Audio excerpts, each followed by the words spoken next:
Welcome to Islamic Life Coach School Podcast. Apply tools that you learn in this podcast and your life will be unrecognizably successful. Now your host, Dr. Kamal Akhtar. Hello everyone. Peace and blessings be upon all of you. Today I am really excited to bring to you one of my very own and beloved coaches, Dr. Saadia Mian. She was gracious enough to grant me some time for this interview, and I walked away with some really good gems. And inshallah, you guys will as well. Excuse my voice, I'm a little bit under the weather, but I wanted to bring to you this powerful interview without any delay. So about Dr. Saadia Mian, she is an endocrinologist who works in Dearborn, Michigan. She runs an online program called the Holistic Endocrinologist as well. This is a program where she merges her passion for allopathic and holistic medicine. She got her tajwid ijaza from Shaykh Al-Kurdi, may Allah be pleased with him, and another one from Shaykh Krayem ar-Raji, and went on to memorize the Quran. She wrote the book, The Crowning Venture, Inspiration from Women Who Have Memorized the Quran, along with a companion journal. She is also a founding member of Rabata and continues to serve on the board while also teaching classes. She has a special interest in transformational leadership and coaching to support women to bring their own visions to life. I am very honored to call her one of my own coach.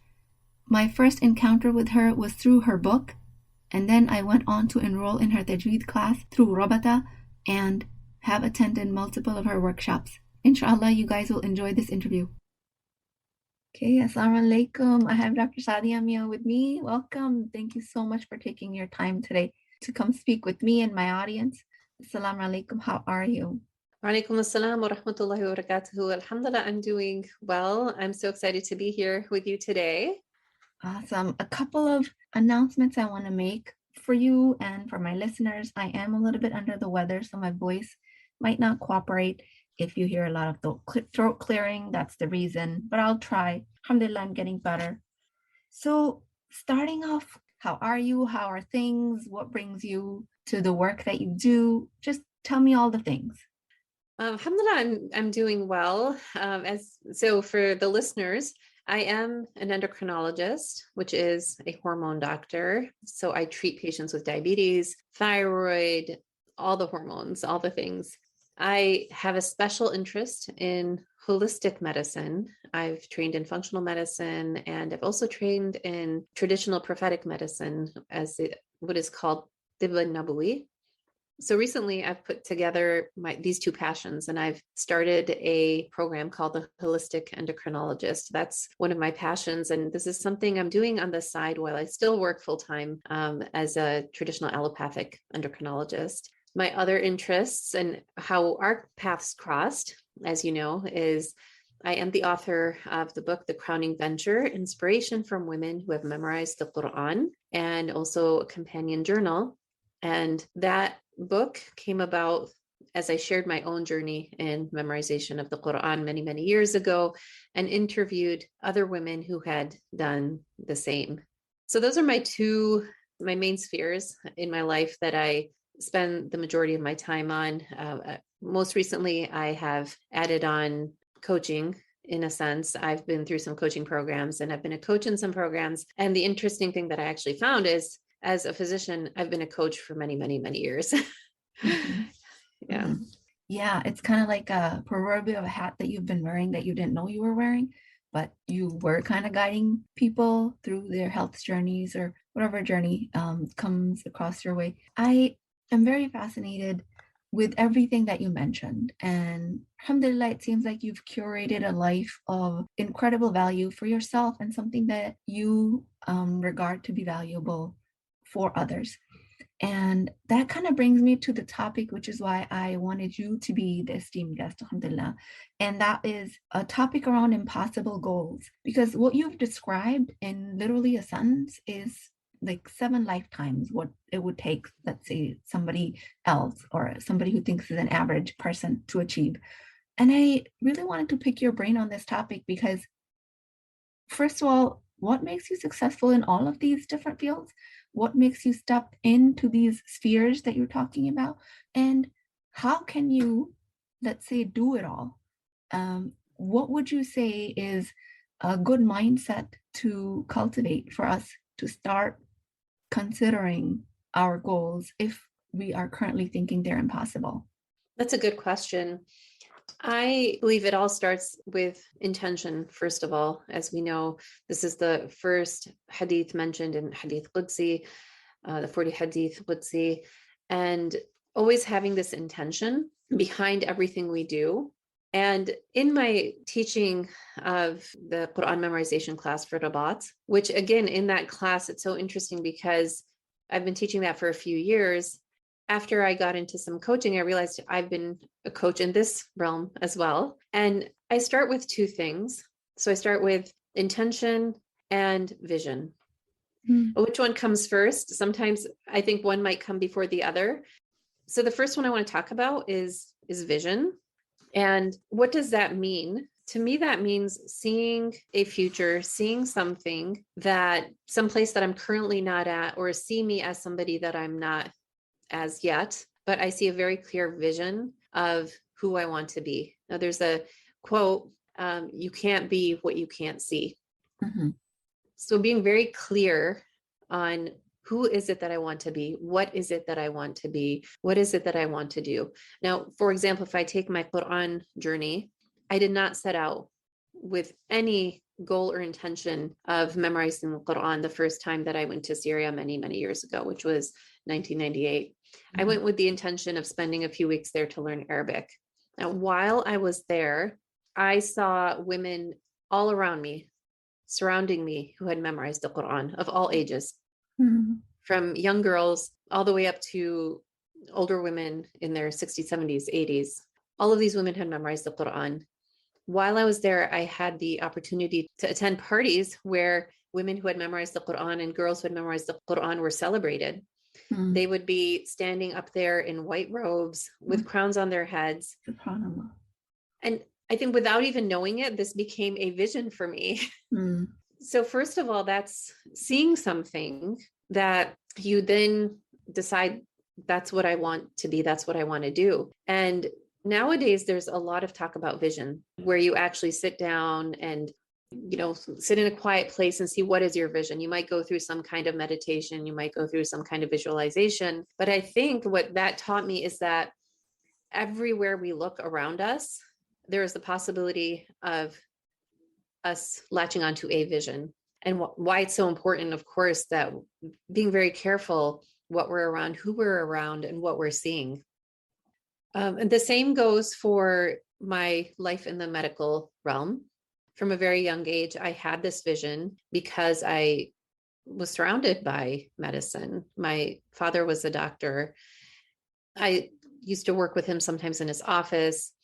I remember making trips to Pakistan in the summer as a family, where he would come and people from his village would line up to come and see him because it was difficult to get good medical care. So I had that vision as a child too. So that's what I would say is number one, just seeing something that is possible. And then number two is having empowering beliefs around this journey, around oneself. It's so important. I didn't realize how important this was until I started working with women who desperately wanted to memorize the Quran, but were struggling. As I coached them in this journey, what I realized, initially I was giving so many tips. For example, tips you can make mnemonics out of the different pages. You can, this is how you can go through a page this many times. There's so many formulas out there. You could just Google and find tips on memorizing Quran. But what I realized, what was stopping women was the very beginning. All the beliefs, that broken record in their minds, hearing things that either somebody had told them that they had internalized, or their own thoughts about themselves and their abilities. From there, I started with intention, vision, and then let's go into these limiting beliefs. That made a huge impact. Starting from there, women would say things like, I don't have a good memory. I don't have time. I can't imagine doing this. I'm afraid of X, Y, and Z happening. I'm afraid of forgetting it. I'm afraid that it's a worse sin to forget it. There's a whole chapter in my book, by the way, where I address this. So I'm not going to talk about that. But so really deconstructing these limiting beliefs and then exchanging them for empowering beliefs. And not in a, nowadays, there's another catchphrase, toxic positivity. So just being careful not to get into that. But the biggest challenge is awareness, is catching myself. Oh, every time I have this thought, asking myself, okay, is it true? No, it's not true. Who said it's true? Where's the proof that that's true? So just working through that. So what I would say is, even without ever going through any formal quote unquote coaching or anything, when I look back at my life, it started with vision. And then it started with believing I can do something. And the interesting thing is, after I had gotten my ijaza, which is a certificate to teach tajwid in Syria, I had this burning desire to memorize the Quran. And I write about this in the Quranic Venture also, where my amazing, beautiful, lovely teacher didn't have a lot of experience working with non-Syrians. And she told me, you won't be able to, probably because my Arabic wasn't very good at that time. But I had enough belief that, no, I can do it. And I also have the personality. If you tell me I can't do something, watch out, because that's exactly what I'm going to do, which it has served me well in many areas of my life. And so really, I did not internalize her voice, where I also believe that this stems from a childhood where my parents instilled in me from a very young age that I can be whoever I want to be. There was no limitations. Both of my parents supported me in becoming a doctor. Till this day, my father will say, there's no reason that you can't go into any field. You could be a surgeon. He still thinks actually that I would have made a great surgeon because I have beautiful handwriting. But so I really had this belief that I can do anything. Yeah, mashallah. That was a very comprehensive answer. Thank you so much. The limiting beliefs that you talk about sound like a broken record in the head. And that's exactly what we work on in this podcast and my coaching program. And I help the listeners understand that these are all choices. They are all construct of minds. Some are beliefs that have been internalized because they've been told to us over and over again by parents, by men, by society, by culture, whatever the external force might be. And it's entirely up to us to believe it. Because there's really, like you say, there's no rule book that says that this is the rule and you have to follow this. And this is what you have to believe about yourself. You get to believe what you want about yourself. If they're going to be limiting beliefs, you're welcome to believe them, but just know that that's a choice. If they're going to be liberating beliefs, then know that that is also a choice, comes with practice.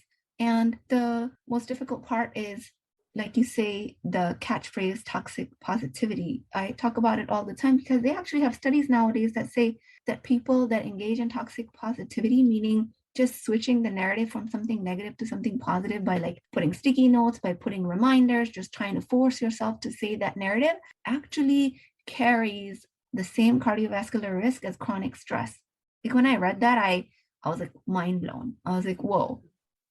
So I work very hard in translating the limiting belief into not something 180 degree that's complete opposite, but something that's believable to you. And it's that taking of those small steps into believing something that serves you is the skill, is the mind management, is taking your human experience into what have been forced down your throat to be a limiting, not self-serving type of a belief system into something that serves into creating your dreams and values. And then the power of vision that you described, mashallah, because this power of visualization is huge. So they did a study on some basketball players where they put, I think, actually you even talk about it in your workshop.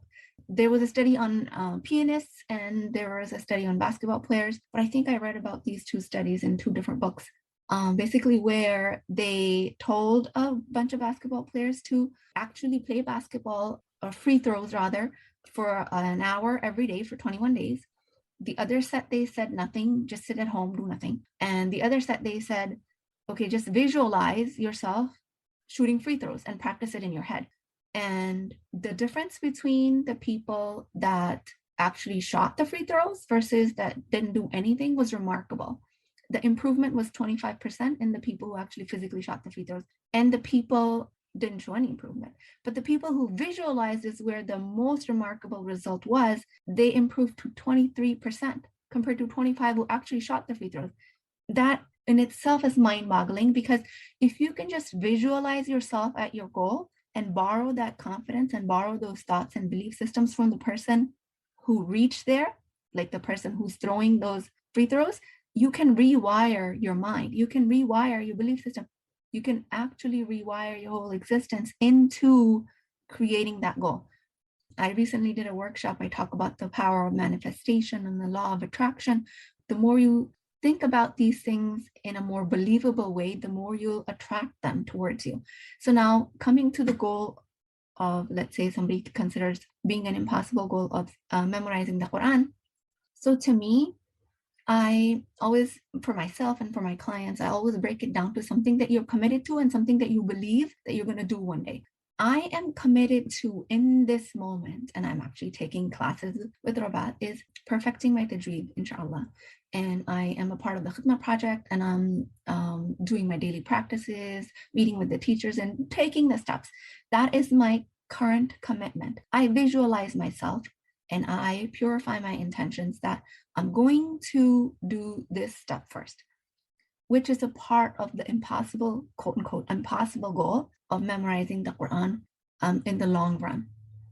So even if you think something is impossible, visualize. You don't have to commit to the big goal, commit to the smaller goal that gets you closer to that step, and intend to do it with your whole being. So all of that you described was very beautiful and completely like hits right at the heart of the matter. What came to my mind though, which might be coming to some of the other listeners that are listening to this, is that alhamdulillah, you had your parents' support. And a lot of women these days are, let's say, struggling with the lack of that support, either be it from their parents or their spouses or their children or adult children. They have responsibilities inside the house, inside they think that they need to commit to, that they cannot just have that time, that their limiting belief on an ongoing basis. I don't have time. I don't have the support. I don't have anything that I need as a building block to get to where I need to be. What would you say to that? And somebody who doesn't think that they have everything lined up for their impossible goal.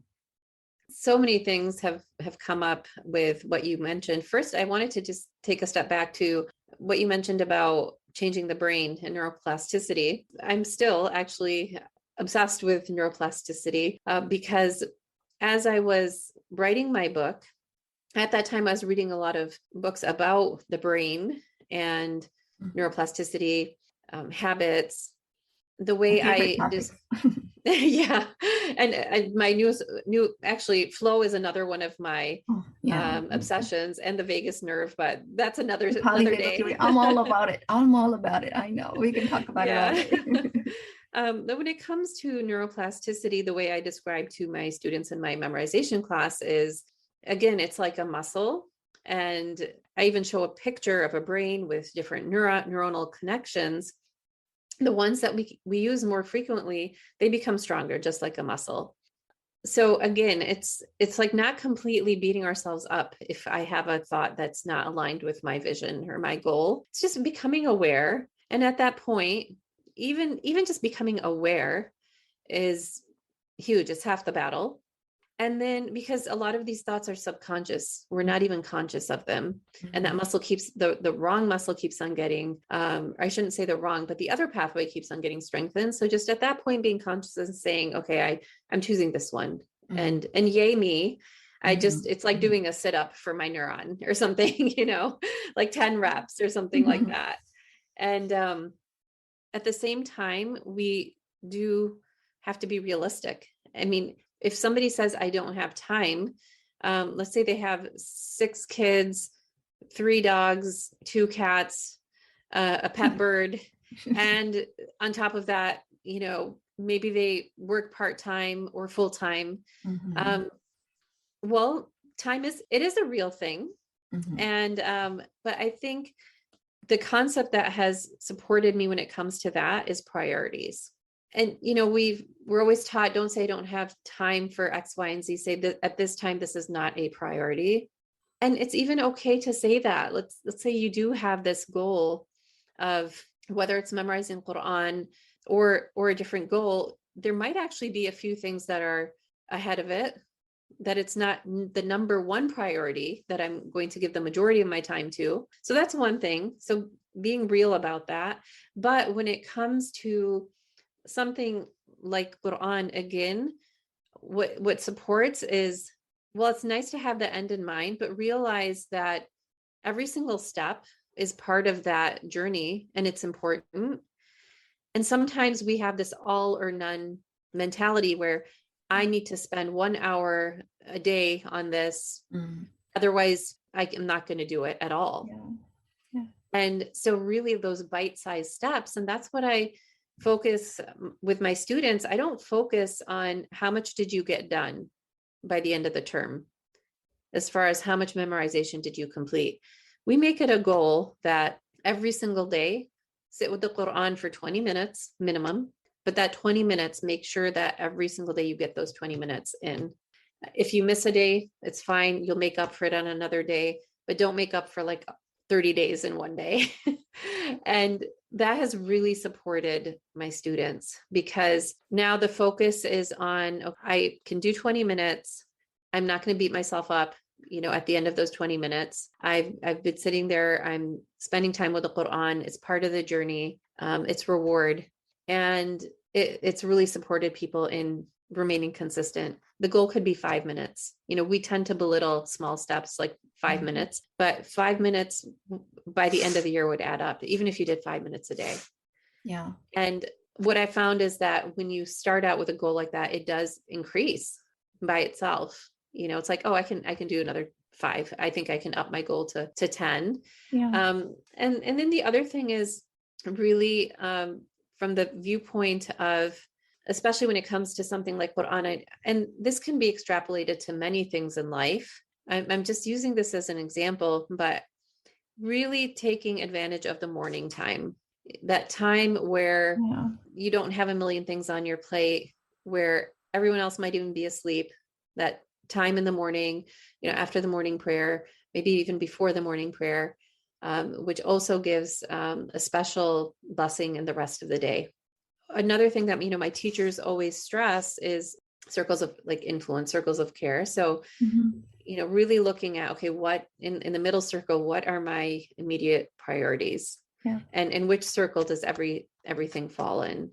Mm. And because it doesn't make sense. I remember one time my teacher saying something very, that's stuck with me till this day, is there's no point in sitting there reading Quran if sink is full of dishes and, there's X, Y, and Z, so many other priorities. And you're just like, no, I'm going to, sit here and do this. Now, there may be a time where that is the right thing to do because you're prioritizing yourself. And maybe it also involves enrolling family members to support. There's no such thing as a cut and dry prescription. Right. Every single situation, realizing that every single situation has its own quote unquote prescription or right way to do it, or optimal way.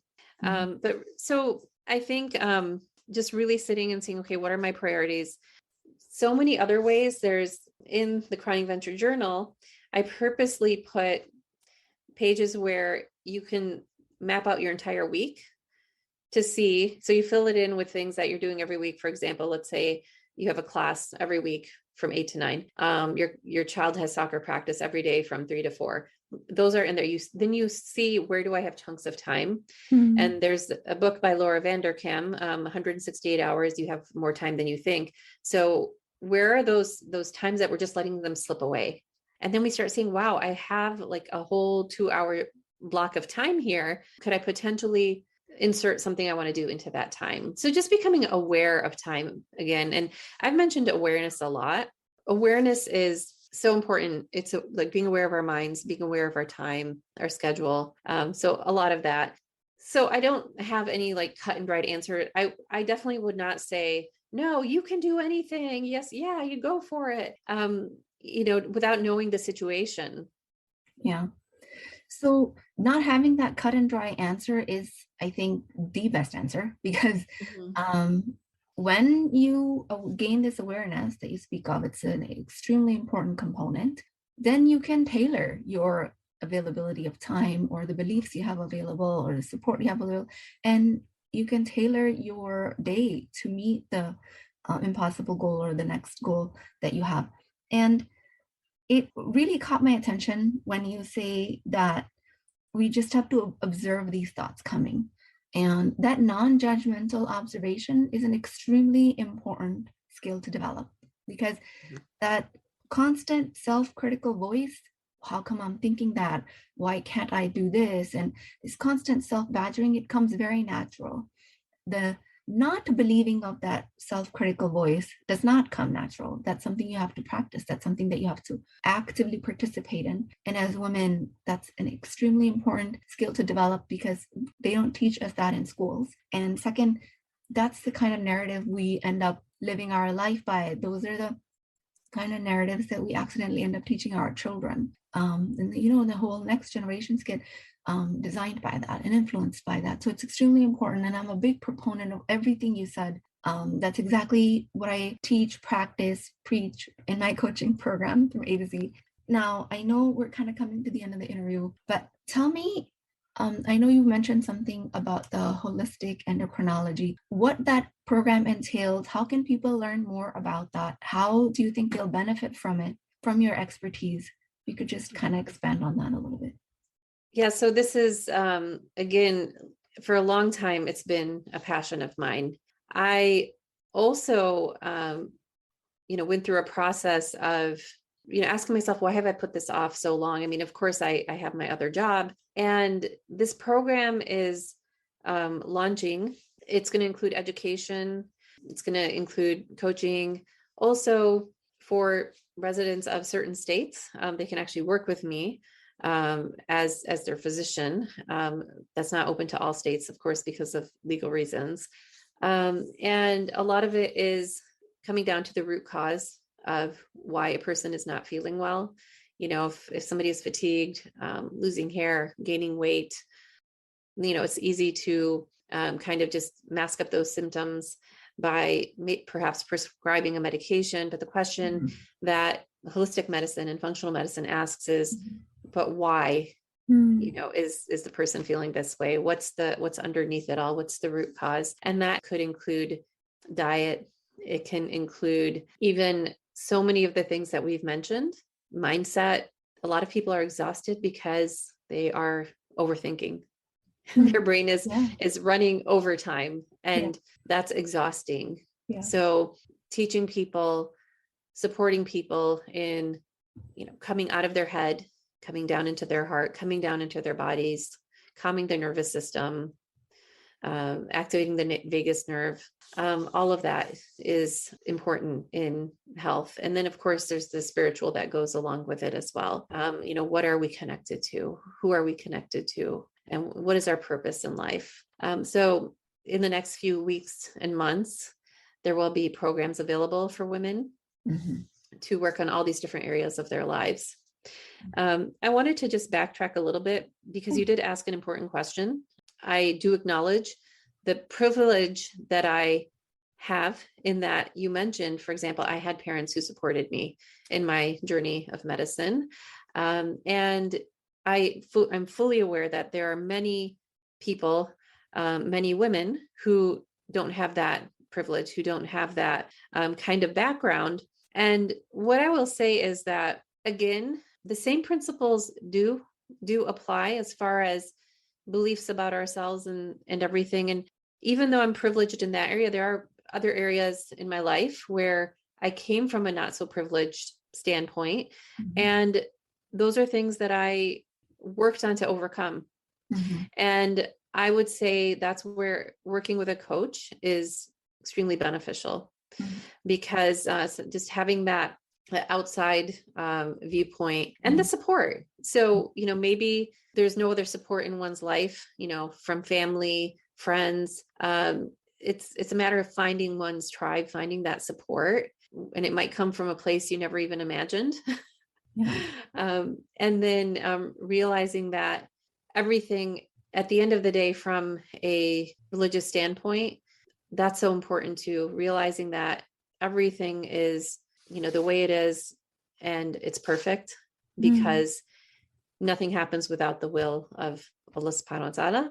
Mm-hmm. And, one person might have a head start in one area. Another person might have some other, blessing early on or later in their life. It all balances out. Yeah. Thank you for addressing that, because I was naive enough to believe that you were kind of handed this on a golden platter. Not that I meant that. What I meant to say is that everyone, like you emphasized, has their set of challenges, has their set of comfort and support. And like you say, coaches can help you see where you have support, where you might not be actually actively visualizing it existing. You didn't even know that you're getting support from a certain aspect in your life, just because you're not ready to receive it. So just kind of sharpening that voice in your head, just kind of attuning that antenna to listen to where that support is, because the biggest support you have is from Allah subhanahu wa ta'ala. When you take a step towards him, he runs towards you. And just kind of internalizing or re-believing all of those beliefs, because we were all born on the fitrah. We are all born on the fitrah. Somewhere along the way, we just forget it. So just kind of polishing that heart, just kind of reaffirming that faith, and kind of just on an ongoing basis, relearning those pathways becomes the journey. And when you have support in certain aspects of life and not in others, how can you translate support in the areas where you're not seeing it? And I'm extremely passionate about that. I'm all about teaching women how to be able to do that on their own, and to move on in their life according to how they design it, how they visualize it, and what they value. So thank you so much. And for anybody who's wondering, I'm going to be leaving links to the show notes about all the programs that you offer, your website, and the holistic endocrinology coaching program that you're offering. Inshallah, it's going to be a great asset to our community. I'm looking forward to it myself. Before we part, I just want to maybe ask you one last question, and that is, I always ask my listeners to listen for thoughts that they can borrow to enhance their own experience in life. What is one belief that has always helped you in getting to that next step? I saw when you had, sent me the questions, and what immediately came to my mind is one time when I was leaving Syria, I went to see one of my teachers and asked her for parting advice, which is a custom, when one is saying goodbye. And the one thing she said to me was, "Aynik ala rabbik." So like keep your eye on your Lord. That to me is something that it keeps me centered, and it realigns me, because as we know, there's so much going on around us all the time. Mm-hmm. And even while it's beautiful to have goals and accomplishments and everything, unless I'm connected to Allah subhanahu wa ta'ala, and not only connected, when I say that, what does that mean? But really realizing that he is, in charge of everything. He knows what's going on with me. Every single thing I do, ultimately my intention is for Allah subhanahu wa ta'ala, realigning that intention, bringing it back to what is my purpose on this earth. Ultimately that's what it is. So that's the thought, that when I see myself getting caught up in things that are not, serving me, all of the things that we talked about, Mm-hmm. I bring it back. Okay, the center of everything is Allah subhanahu wa ta'ala and my purpose on this earth. SubhanAllah. That's beautiful. MashaAllah, because I find myself reaching that conclusion multiple times a day for different reasons. And it's not always about what serves me and what doesn't. Sometimes you just get angry at children, or the mess in the house, or the things that need to be done. And it's always, always a very good reminder to just come back and hang on to that rope of Allah. Thank you so much. It's been a privilege and honor. And I would like to thank you from the bottom of my heart. If inshallah another opportunity arises, we will continue this conversation.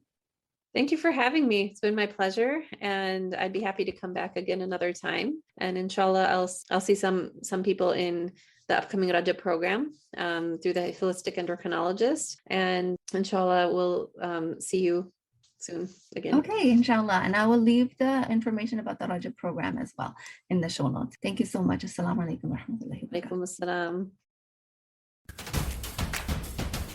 If you're interested in getting coached by me, I'm offering a very affordable opportunity to do that with Wisdom Wednesdays. This is not a course, not a lecture. This is an opportunity for live coaching, real change with Islamic adab and etiquette. You do not need more information. You actually need a space to create change. At $19.99 a month, which is the price of takeout dinner, you as a Muslim woman will create confidence, intimacy, and connection without shame or fear of judgment, because your privacy is my highest priority. So join at www.islamiclifecoachschool.com, resources, Wisdom Wednesdays. I'll see you inside, inshallah.